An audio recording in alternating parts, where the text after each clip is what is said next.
শিক্ষামন্ত্রী মহোদয় বলছেন যে কোনো শিক্ষক বাইরে কোচিং করাতে পারবে না। এখন এই প্রশ্নটা আপনার কাছে ছড়ে দিচ্ছি যে একজন শিক্ষক সে কেন বাইরে কোচিং করাতে যায়, কেন যায়? এই কথার উত্তর আমরা আসলে জেনেও জানি না। শিক্ষকের পকেটে যখন মাস গেলে টান পড়ে তখন কিন্তু বোঝা যায় যে এই শিক্ষক বাইরে কোচিং করাবে না কি করবে। কারণ সে তো শিক্ষক, সে তো আর চুরি করবে না, ডাকাতি করবে না, টাউট বাটপারি করবে না, জনগণের টাকা লুটে পুটে খাওয়ার তার কোনো সুযোগ নেই। তো যেহেতু সে শিক্ষক, শিক্ষকের মর্যাদা একেবারে মাথার উপরে তুলে নিয়েছে, তার পরিবার পরিজন নিজেকে চালাতে গেলে তার যে অর্থ দরকার, সেই অর্থ কি আমাদের সরকারি কোষাগার থেকে শিক্ষকদের দেওয়া হয়? কি মনে হয় শিক্ষকরা কিভাবে চলে, তাদের পরিবার পরিজন নিয়ে, ছেলে মেয়েদের নিয়ে কিভাবে চলে, এইটা কি কেউ খোঁজ রাখে? এটা কেউ খোঁজ রাখে না।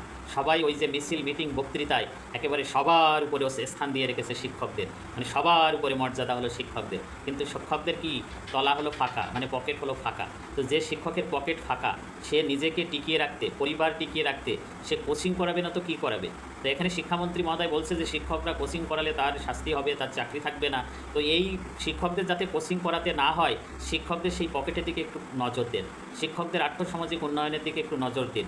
বিশেষ করে বাংলাদেশে এমপিওভুক্ত যে শিক্ষা প্রতিষ্ঠানগুলো আছে, এই শিক্ষা প্রতিষ্ঠানে যারা কর্মরত আছে তাদের জীবনযাত্রা যে কিভাবে চলে এটা আপনাদের কখনো হুঁশ ফিরবে না। মাস যাওয়ার আগেই শিক্ষকরা দেনা হয়ে যায়, দোকানে বাকি পড়ে যায়। তো শিক্ষক কী করবে? বাইরে কোচিং করাবে না, তার চুরি করবে?